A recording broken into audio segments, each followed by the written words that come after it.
All right, welcome into our first episode of the 2022 MLB Draft Show. We did 80 or 85 of these last year. Really excited to get this kicked off for the 2022 class. And what better way to do that than to start in the Pacific Northwest, starting in my backyard, Bainbridge Island. We got Ian, JR, Ritchie here. JR, what's going on, man? How you doing? I'm doing great, man. Thanks for having me on the show. Absolutely. Excited to talk to you. Seen you a few times now. Your stuff is it's just nasty. So obviously the pitching ninja hat makes some sense here. But I want to start with maybe what's under that hat, because if anybody watched the Perfect Game All-American Classic, there was a lot of dudes that shaved the sides and went for the mullet look. Do you still got that mullet rocking? Yeah, no, I got a mullet going right now. I've been kind of trying to find an excuse to get one the past couple months because my hair was getting a little long, so I needed a haircut. So I was like, oh, what better than a mullet? And when I showed up, there was probably 9 or 10 guys who had already got one. So I was like, yeah, it's a perfect opportunity too, so why not? Is it staying for the 2022 season? It'll probably stay through senior pictures, and then I'll probably cut it sometime after that, pretty short. So Nice. Well, for those who don't know, Ian, or do you want to be called JR or Junior Ian? What do you prefer? I normally go by JR, just kind of around JR. here on the island. But yeah, no, everyone kind of knows me as Ian just because that's my name online. But I go by JR most of the time. Well, let's go with JR. A couple of guys from the Northwest here. So JR, I kind of want to know, introduce you to the viewers and the listeners here. Right-handed pitcher, Bainbridge Island, Washington, a UCLA commit. I kind of want to just open the floor to you so you can introduce yourself to the viewers and the listeners. Talk a little bit about who J.R. Ritchie is on the mound, what kind of mentality he has on the mound, how he likes to attack hitters. Kind of go into who you are as a right-handed arm. Yeah, no, I definitely like to attack hitters, mainly with my fastball. I don't like falling behind in counts. You have a lot more opportunity when you're ahead in count. It's kind of cliche saying this, but I like to feel like a bulldog on the mound. I always feel like it's everyone against me. So I kind of like that mentality of being the underdog. Now, talk about your pitch repertoire, because since I've seen you, you were only fastball, slider, changeup. But it seems over the last few months, you've really started to work in a distinct two-seamer and a curveball as well, kind of a more distinct breaking ball with more depth. Yeah, I mean, it kind of started as something that I'd mess around with in high school practice, just kind of throwing a two-seam and a curveball. Because I used to throw a curveball instead of a slider, but then I just changed over to a slider. It fit my arm slot a lot better. But yeah, it started as something I was just kind of messing around with, and then I was like, oh, it's actually a pretty good pitch. Like, I started throwing it a couple of bullpens, and my pitching coach, Kevin Gunderson, he was like, hey, like, if time's right, like, you can bust it out. So I threw it in pre-outing bullpens, just kind of mess around, and then Perfect Game National came around, and I was kind of like, oh, good time to bust it out. So started throwing the two-seam a lot. Two-seam actually became one of my most effective pitches, especially to like right-handed batters. A lot with two strikes, I'd go up and in with the two-seam and kind of lock them up a little bit. I like it. I'm going to put you on blast a little bit here, and I don't mean to, but I've seen the curveball. It's very, very good. Twice now, you've thrown it to Elijah Green. How's your guys' friendship going? Because he's dented the moon a couple of times with your curveball. Yeah, Elijah's great, man. And he's one of the most humble guys I know. I mean, he has every right in the world to be entitled with how good he is, but he's one of the nicest guys going. He actually doesn't talk about it really unless I bring it up kind of as a joke. But like I joke about it. Like I was in San Diego after area code games after he hit one off me, and I'm laying in bed trying to go to bed, and my friend who I brought down with me just started laughing. I'm like, hey, what's so funny, man? He's like, oh, the video of you giving up a bomb just popped up on my phone. I'm like, dude, like this happened like 5 hours ago. Like it's a sensitive topic, but yeah, no, we definitely have a good friendship. It's a good relationship. He's a humble guy. So, to your credit, those are good curveballs, and I don't know if there's another guy on the planet that, at least at this age, that's going to be hitting those 430 feet or whatever. Yeah, I mean, yeah.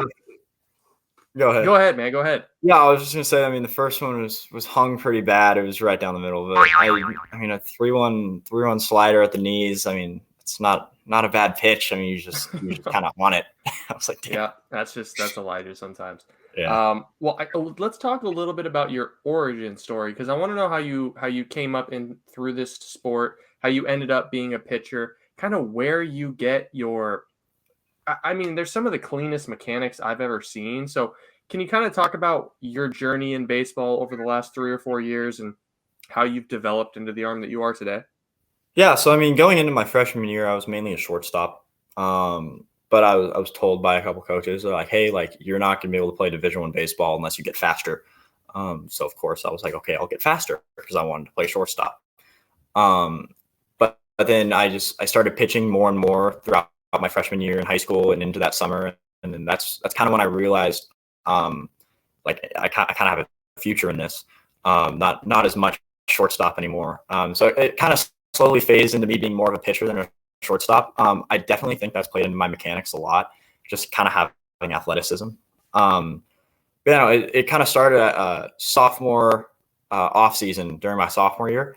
I started working with Kevin Gunderson, and that's where I really cleaned up my mechanics and started to become a pitcher, started understanding a routine, like just throwing routines, like warm-up routines, all that stuff. I mean, that made the biggest difference in the world because I feel like last summer was where I made a really big jump in just a lot of my pitches, my mechanics, and all that stuff. Yeah, very cool. Very cool. So you pick UCLA. What kind of spawned that? Have you had a chance to visit the campus yet? What is it about being a Bruin that really has you excited? Yeah, I mean, in my personal opinion, Coach Savage is the best pitching coach in the country. I mean, he's put off major league talent again and again. I mean, he's a great coach. Especially the rest of the coaching staff is great too. The location is amazing. I mean, it's hard to beat LA. It's beautiful weather all year around. But yeah, no, I think it was a tough decision at the time. But I mean, looking back, I definitely think it was the right decision. Obviously, I did get to go down see the campus one time last fall before I committed, but I was by myself. It was a dead period, so I didn't get to really see any of the coaches. But I'm actually going on my unofficial this Saturday to a football game, and then I'm going on my Oh, official very cool. in October. So I'm definitely looking forward to those. Yeah, I bet you anything that official visit with a football game. There's nothing you can't beat it. I mean, Pac-12 football is great. Um, all right, so let's talk about this past year. Your velos continued to run up. You're 95 to 97 at times now. Slider looks good. Curveball looks good. You're clearly growing and developing into a better and better pitcher. Where do you see yourself, a year from now? Let's say, the 2022 MLB draft is here and you're eligible. What kind of a pitcher do you want to be? What sort of goals have you set for yourself between now and then? I think a lot of it is putting on a lot more weight just to kind of help hold my velo a little bit longer into starts and stuff. Mhm. I mean, yeah, there's a lot of stuff that goes into it. I mean, it's really just working. I mean, I think 100 miles an hour is kind of a goal for every pitcher going into their senior year, especially at this level. So that's something I'm shooting for. But I mean, really, just honestly, just perfecting three pitches. If I can work on perfecting three pitches out of high school, then I'm going to be in very good shape. I feel like. I think that's an extremely mature approach, definitely. Um, so, do you see yourself as a guy that can settle in at three pitches, or are you still kind of, I guess, are you messing with the curveball and the two seam, or have you landed on three pitches that you think you'd like to be your arsenal? Yeah, I mean, it's kind of. I think when my fastball, my changeup, and my slider are all working, it's pretty much unhittable. So I mean, those are really my main three pitches that I'm trying to perfect going into this off season and up into next high school season. But I mean, the two seams definitely something that's going to play a role, especially just kind of locking hitters up on the inner half to right-handers with the two seam. I think those three plus the two seam occasionally. I think those will those are what I'm really locking in on. Okay. I don't know if you saw the interview. We did one of these with Jordan Lawler last year, but Jordan Mhm. said, um, I see you smiling. I think you have an idea where this is going. Jordan actually said that you had the most unhittable pitch he saw all summer, which says a lot coming from a guy that went as early as he did. What's your just immediate reaction to that? Yeah, no, that was pretty crazy because I played him and like I knew who he was. Obviously, he had a big name, but I think right after he said that, that was when he started getting a lot of publicity with the draft and everything. So yeah, it was pretty crazy. I was sitting in the car with my dad, and he was like, "Hey, this guy just texted me. He's like, apparently Lawler shouted you out in an interview." And then I was like, "Oh, really?" And then I think I talked to you on the phone, and you had mentioned something about it. But no, it was crazy. I remember just smiling ear to ear because I mean, it's a great compliment coming from a great player. So Absolutely, absolutely. All right, man. So, Perfect Game National is behind us. Perfect Game All American Classic is behind us. All of these things, they sneak up on you. They're here and they're gone. You still have. I'm not sure if you're going, but the Baseball Factory All American Classic is ahead of us. WWBA representing Canes. I'm sure you're going to take part in that, all health permitting. Kind of reflect on this summer so far. You've got a couple of big events behind you with a little bit more in front. Has it been, I mean, your final season in travel ball, has it been everything that you've wanted it to be so far? Kind of what are you looking forward to as we work towards the end of October? yeah, I mean, it's definitely a summer to remember. I mean, everyone's junior summer is crazy and chaotic, but all in a good way. Personally, I'm not a huge showcase guy. I really don't like showcases that much. I'd rather play in a team game. Um, so at times it was definitely tough for me, but I think looking back, I got to make a lot of memories with my good buddies at those showcases. So I mean, honestly, I wouldn't trade it for anything. But I definitely had a great time this summer. It was amazing. Love to hear it, man. All right, so I'm going to hit you with a couple rapid fire questions here at the end. How well do you think that you know the 2022 class of guys? These guys that have been at these showcases, you got a pretty good feel for those guys. They're your friends. Yeah, I mean, I've been around them a handful of times this summer and last summer at different events. Playing on Canes especially helps because there's so many of those top 2022 guys there. But yeah, no, just playing with them and against them on the same team at PG National and All American and all that stuff. I mean, I've gotten to know them pretty well. All right, man. Here are your questions about the 2022 class. First question: who has the worst taste in music? Oh And keep in mind, God. you are the first interview, so however you set up the tee, guys could come back after you. Oh gosh, yeah. I don't really know. I mean, I don't really hear a lot of music. I mean, unless we're on the bus. Oh gosh, that's hard. I'm gonna have to skip We'll that come one. back to that one. We'll, Yeah, we'll yeah, we'll come come back to to that that one. now. I'll How keep thinking. about how about the worst fashion sense? Oh gosh, who was? Oh, you know what? I'm gonna throw my buddy under the bus here. Cole Young has no drip on the field. He's a great player. Don't get me wrong, but I'm just gonna say it. I love that kid, and he knows it too. But Cole, interesting. I did not expect to see that one. All right. Most underrated player in this class. I think he's come on more this summer. Gosh, it's hard to say. I think yeah, he's definitely come on more this summer. I think Gavin Turley. I think That's a good one. Gav's a special guy. I've known him for a couple of years. He's always been a special guy, but this summer he's really made a splash. So I gotta say Gavin. Now, do you call him Gavin or do you call him Hoodie? I call him Gav. I don't really call him Hoodie. I kind of made fun of him for it a couple times, but yeah, no, I call him Gav. All right, and this is going to be the good one. This is the one that kind of sets you up for the rest of the summer, and you can joke around with it a little bit. Who's the most overrated player in this class? Oh no, damn, that's tough.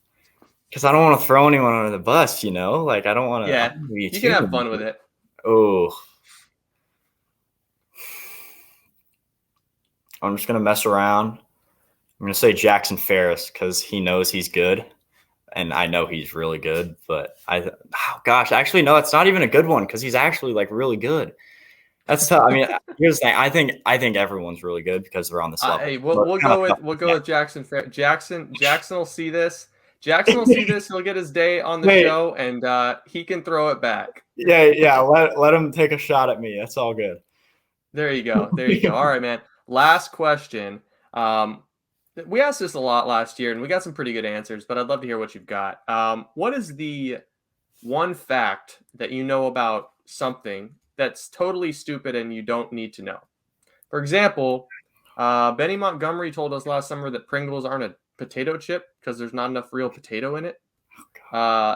We got some other ones that if you stare at the sun, you won't be able to sneeze, which, I mean, there's a bigger issue with staring at the sun, but Yeah. So what do you guys, is there anything totally dumb and nonsensical that you kind of got in the back of your head? I don't have anything like that, but I have some just a lot of just random nerdy stuff. Like I'm a Star Wars guy, so like I All just right. basically know like I guess, oh gosh, it's kind of hard to, but like I basically know the Star Wars plot like in and out pretty Okay, well. man, I'll take that. I'll just That's say pretty that good. I got nothing other than that. So That's pretty good. Well, and you've definitely set up Jackson Ferris to come after you about something now. All right, man.